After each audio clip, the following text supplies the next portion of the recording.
تو بدعت تو آپ کیا کس کہ آپ بچ ہی نہیں سکتے، آپ خود سراپا بدعت میں. آپ کہاں تھے دور رسالت؟ آپ ہی تو نئی چیز ہے. آپ کو پیدا ہوئے 35 سال ہوئے ہوں گے، ان کو 22 سال ہوئے ہوں گے، مجھے 57 سال ہوئے، تو میں بھی بدعت، پھر سارے بدعت. اس وقت جتنے بھی زندہ ہیں سب کے سب بدعت ہیں. ان مانو کر کے اگر اس کا معنی نئی چیز لی جائے تو یہ جو سارے بدعت ہوئے، یہ پنکھے بدعت ہیں، یہ بتیاں بدعت ہیں، یہ کہاں تھی سب؟ یہ آپ اسپیکر پر مجھے سن رہے ہیں، یہ بدعت ہے. اردو زبان کی بھی کوئی میری تحقیق نہیں کہ سرکار کے دور میں بولی جاتی تھی صلی اللہ علیہ وسلم، یا کسی صحابی نے اردو بولی تھی. یہ لینتھر کی مسجد ہے، لینتھر کی چھتیں، یہ ماربل بچھا ہوا آپ کے فرش پر، آئل پینٹ کیا ہوا ہے. کوئی ثابت کر دے کہ دور رسالت میں مسجد اس طرح بنتی تھی جیسے آج بنتی ہے؟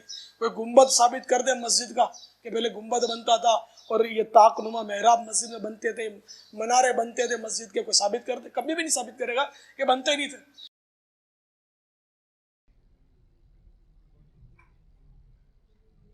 السلام علیکم ورحمۃ اللہ. لا حول ولا قوة الا باللہ.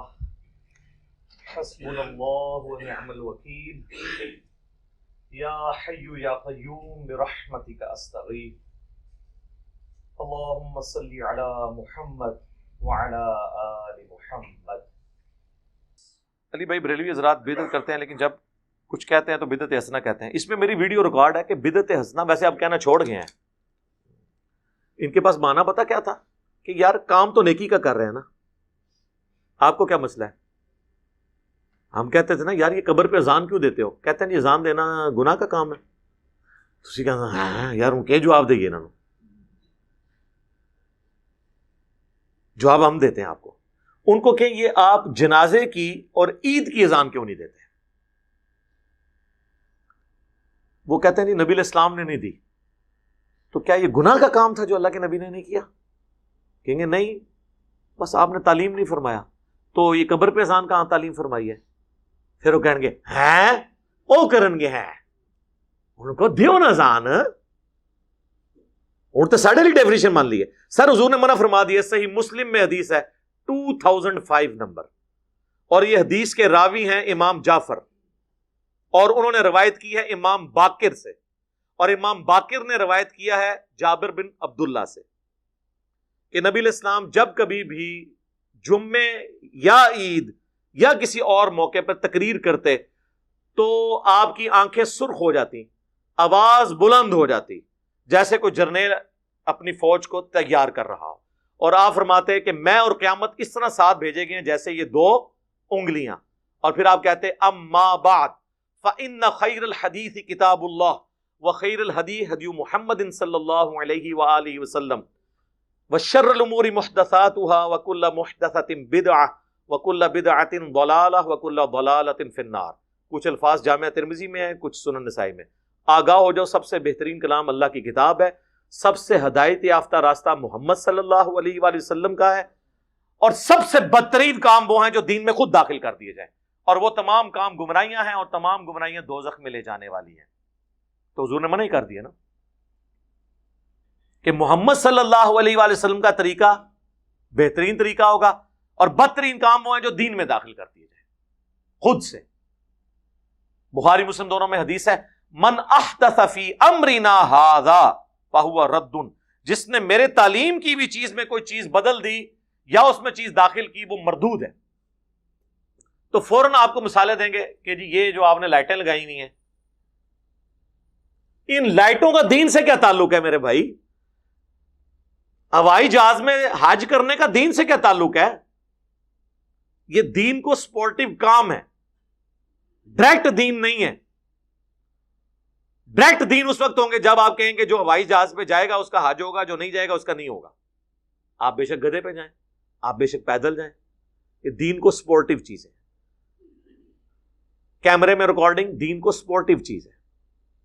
نماز پڑھتے ہوئے کوئی کہتا ہے اوپر اس قالین کے اور سامنے اس اے سی شریف کے، کہتا ہے، اور نیچے سیلنگ شریف کے، اور منہ طرف خانہ کعبہ شریف کے، یہ کو کہتا ہے؟ تو یہ دین نہیں ہے، دین کو سپورٹیو چیز ہے. تو حضور نے ان چیزوں سے تو منع نہیں کرنا تھا نا. وہ تو قرآن میں آیا کہ اپنے گھوڑے تیار رکھو، سورۃ الانفال میں آیا کہ اپنے گھوڑے تیار رکھو جنگ کے لیے. تو آج کے دور میں جب آپ یہ بات کریں گے تو اس سے مراد یہ ہوگا کہ آپ نے لیٹسٹ اسلحہ تیار رکھنا ہے, یہ تو نہیں گھوڑے تیار رکھنے, وہ تو جنرل بات ہوتی. تو یہ تمام چیزیں ہیں دین کو سپورٹنگ. اس کے بارے میں الگ حدیث ہے, وہ صحیح مسلم میں ہے کہ جس نے اسلام میں اچھا طریقہ جاری کیا, جتنے لوگ اس پہ عمل کریں گے اس کا ثواب اسے ملے گا, اور جو عمل کر رہے ہوں گے ان کے عمل میں بھی کمی نہیں ہوگی, اور جو اسلام میں برا طریقہ جاری کرے گا اس کا وبال اس پہ ہوگا. اور انہوں نے وہ الفاظ ہیں سنتن حسنتن, بدعت حسنہ نہیں ہے, سنت حسنہ ہے. اور وہ حدیث پوری بیان کریں تو آپ کا مسئلہ بھی حل ہو جائے گا. پوری حدیث یوں ہے کہ نبی الاسلام نے کچھ نیو مسلم آئے جن کے چہرے پر بھی غربت کے آثار تھے. نبی الاسلام نے مسجد میں ممبر لگوا کے خطبہ دیا. آپ نے پھر قرآن پاک کی مختلف آیات تلاوت کی جن میں صدقہ اور خیرات کی ترغیب دلائی گئی. اینڈ پہ آپ نے کہا کہ اللہ کی راہ میں صدقہ کرو. ایک انصاری اپنے گھر گئے اور وہ اپنے گھر سے کافی سارا سامان ایک تھیلے میں اکٹھا کر کے, اور صحابہ کرام کہتے ہیں کہ وہ بڑی مشکل سے اس کو اٹھا کے لایا, گھسٹتا ہوا لا کے مسجد کے صحن میں رکھا. تو حضور علیہ السلام کا چہرہ مبارک اس طرح چمک اٹھا جس طرح کے سورج اور سونا, کیونکہ اس کی وجہ سے باقیوں کو بھی جیب ڈھیلی کرنے کی ترغیب ملی. پھر ایک اٹھا, دوسرا اٹھا, لا کے مسجد میں ڈھیر لگ گیا. حضور خوش ہو گئے. تو آپ نے فرمایا جس نے اسلام میں اچھا طریقہ جاری کیا, یعنی اچھا طریقہ کس نے؟ اس انصاری صحابی نے جو بارش کا پہلا قطرہ بنا. یہ آدھی حدیث لے کے اچھا طریقہ اور اسے پکڑ کے جو ہے وہ اپنے 12 ربیع الاول کے جلوس, کوئی اپنے 10 محرم کے جلوس, کوئی اپنے 1 محرم کے جلوس حلال کرنے شروع کر دیتا ہے. خدا کے لیے یہ طریقے کی بات.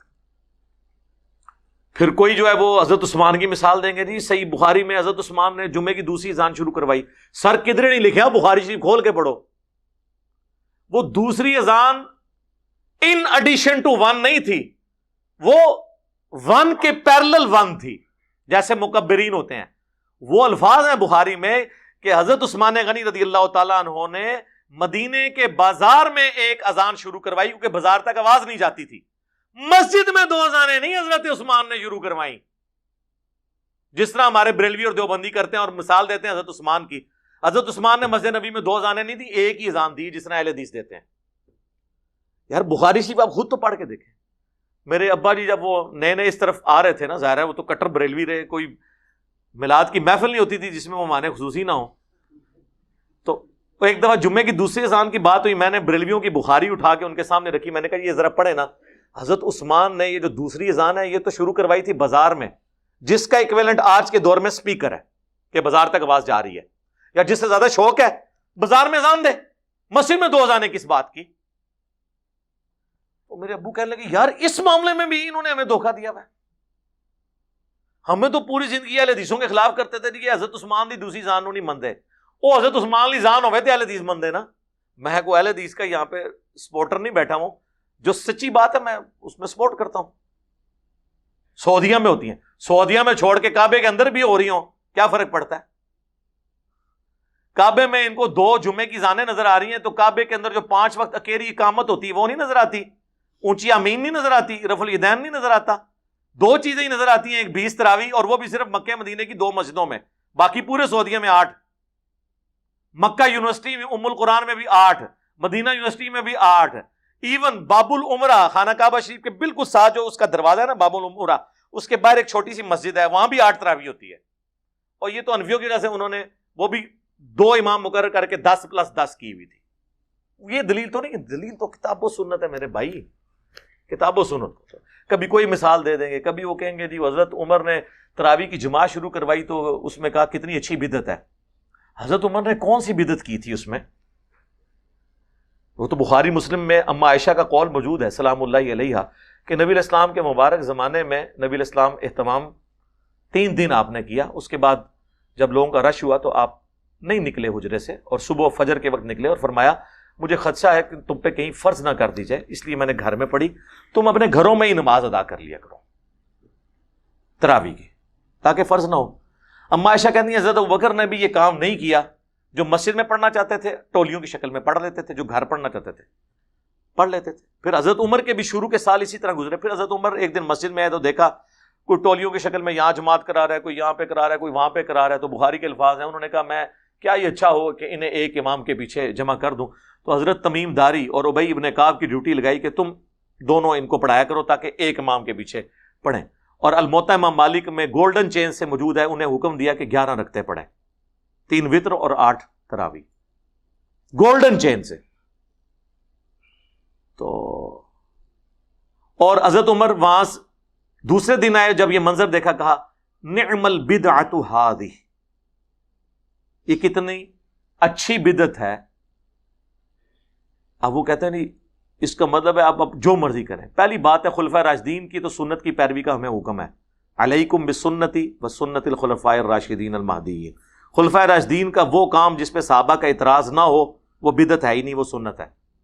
ہاں جب صحابہ اعتراض کریں، وہ اپنا ڈسین بدل لیں، وہ الگ بات.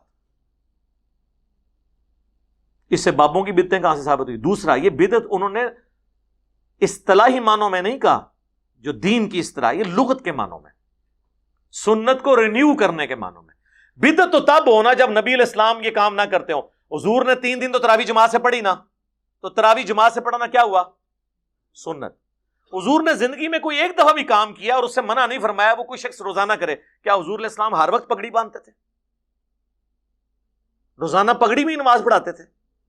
لیکن الیاس قادری صاحب کو میں نے 40 سالوں میں بغیر پگڑی کے نہیں کبھی دیکھا. تو اب ہم یہ کہیں گے یہ بدعت کر رہے ہیں؟ نہیں، ٹھیک ہے، وہ چاہتے ہیں ہم روزانہ کریں، ٹوپی نہیں وہ پہننا چاہتے، ان کی مرضی ہے. لیکن ونس جب 3 دن حضور نے پڑھی تو حضرت عمر نے کوئی نیا کام نہیں کیا. حضور علیہ السلام بھی ایک امام تھے، آپ کے پیچھے لوگ مقتدی نماز پڑھتے تھے. حضرت عمر نے بھی دوبارہ ایک امام پہ متفق کیا، بجائے ٹولیوں کی شکل میں. وہ ٹولیوں کی شکل میں کرتے تھے، کوئی ایک حافظ 10 بندے لے کے کھڑا ہو گیا اپنا ایک قرات. ظاہر ہے ہر بندہ ایک طرح کا تو نہیں نا، کہ کچھ لوگ کہتے ہوں گے ہم نے روزانہ کا اتنی صورتیں پڑھنی ہے، کوئی کہے گا اتنی پڑھنی ہے، تو ہر بندے کا اپنا ہے. اس طریقے سے اس سے وہ بدعت ثابت کر رہے ہوتے ہیں. تو اس طریقے سے بدعت ثابت نہیں ہوتی، بدعت حسنہ اور وہ یہ کہانی ہے صرف ان کی.